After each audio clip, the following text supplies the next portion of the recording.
Welcome again to Let's Talk Science with Pastor Dan. We've been discussing the process of the resurrection week, Easter week. We talked about the Last Supper. We talked about his experience in the garden and the rest. We're not going to talk about the trial.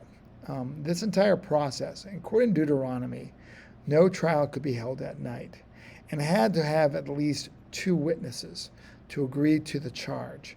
All through the trial, they couldn't find anybody to agree because they were constantly, when you have to make something up, it's hard to be consistent. And so the eventual charge they landed on was blasphemy. That's what the Jewish charge them. And then when they turned it over to Pilate, they made the charge into treason, that he was claiming to be a king and God, which of course he is. Jesus did claim, people say, well, Jesus never claimed to be God. He never said the word, I am God. No, he said, I am. Before Abraham was, I am. So by saying that, he equates himself with God. He makes himself God. And that's a problem with the Jewish leaders because they don't like his brand of faith because it's not bowing down to them. The Jewish tradition was so out of warp that literally the priest in the purity code taken it so far that there was literally a path from their residence to the temple so that they wouldn't interact with the common man and accidentally get themselves unclean.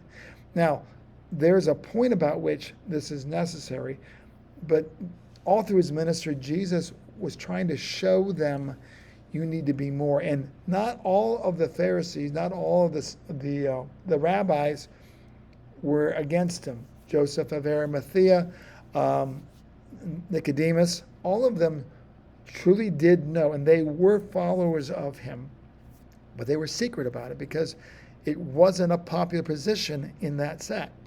And so they arrest him, they beat him, and when they ultimately take him before Pilate, he is scourged. Now, we take that, scourging. It's a whipping. Actually, it's a lot more than that.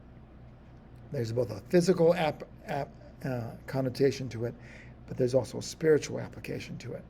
You see, when they hit him with what's something called the cat o' nine tails. It was a leather strap, 9 straps, with pieces of bone, glass, and metal balls on it.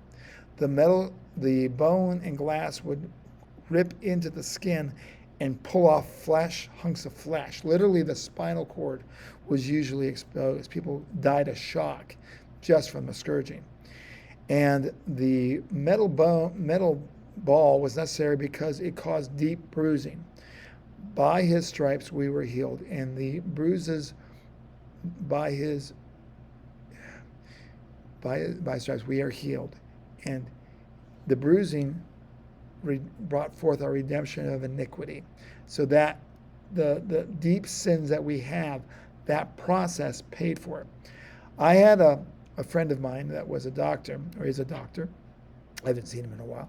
And he explained to me, if you were to take all the diseases that exist in man and quantify them into categories, there are 39 different diseases that exist. Respiratory diseases, cancer diseases, things along those lines. So he was literally beaten so that the blood of Jesus would cover every one of those diseases and bring forth the healing that we need. It's pretty awesome to think about. And he came into it knowing that that's what he would have to do to bring a connection between God and man. Why is that necessary? Without the shedding of blood, there's no forgiveness of sins. And I believe that's way back in the garden. When Adam and Eve sinned, God covered them with skins. And probably the first time they ever seen an animal killed, God killed it to cover them. And so Jesus covers us by his blood through the arrest. Now, tomorrow we're going to talk about the crucifixion. And then, of course, on Friday, the great resurrection. All right, that's it for today. Take care. God bless. Bye.